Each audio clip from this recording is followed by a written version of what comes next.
So there's a lot of talk right now about SNAP benefits, of course, the Supplemental Nutritional Assistance Program, also colloquial called food stamps, because the funding is going to run out next week, which means the 42 million Americans who rely on the SNAP program to get their average of $230 per month for a family of four to feed themselves.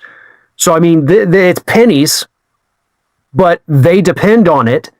And I mentioned the amount that is average, $231, because you still have Republicans like, oh, you should learn how to make your money last. You live off $231 a month, and you tell me how that works for you for food, okay?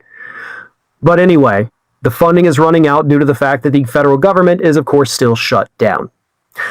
Republicans in the House, Republicans in the Senate, and Donald Trump and his Republican gaggle of freaks in that clown car called a White House are all desperately trying to tell these 42 million SNAP beneficiaries that the Democrats are to blame for you not getting your benefits. So when you're pissed off, when you're sending your kids to bed with rumbly tummies, just remember the Democrats did this to you. So, of course, the Democrats have stepped up and said, well, wait a minute, actually, there's a contingency fund for SNAP that, according to reports, has enough funding to sustain it for a couple years. So all you've got to do, Trump administration, USDA actually, is tap into the contingency funds and everybody still gets their benefits. Like, easy peasy, right? The money is there. We put it in there for a situation exactly like this. You can still pay the benefits.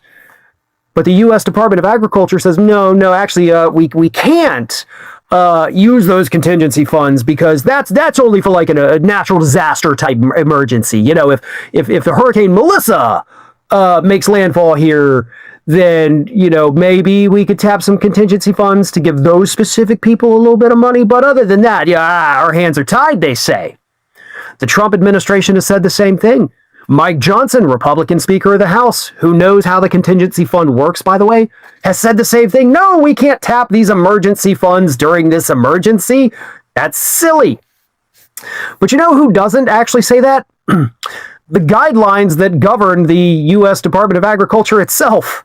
So regardless of what those spokespeople say, their own agency guidelines say, quote, Office of Management and Budget's General Counsel provided a letter to USDA on May 23, 2025, stating that, quote, there is a bona fide need to obligate benefits for October, the first month of the fiscal year, during or prior to the month of September, thereby guaranteeing that benefit funds are available for program operations, even in the event of a government shutdown at the beginning of the fiscal year.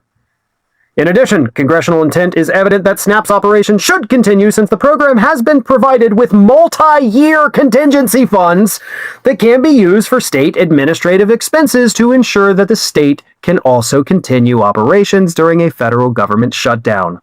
These multi-year contingency funds are also available to fund participant benefits in the event that a lapse occurs in the middle of the fiscal year. In other words, by the agency's own guidelines, hey, we've got years worth of money. If the government shuts down at the beginning of a fiscal year, which is exactly what happened, just pay them for the year.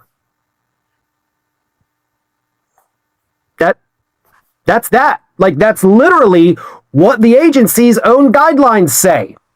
And who's running the agency? Why, that would be Donald Trump's administration, right?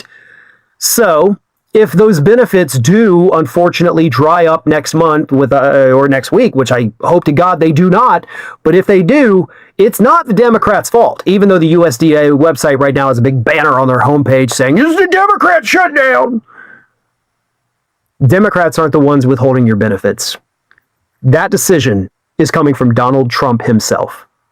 They are refusing to do it, even though they literally have enough money to pay you for years.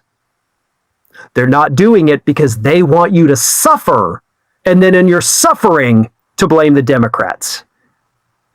Republicans are the party that want you to suffer. It's as simple as that.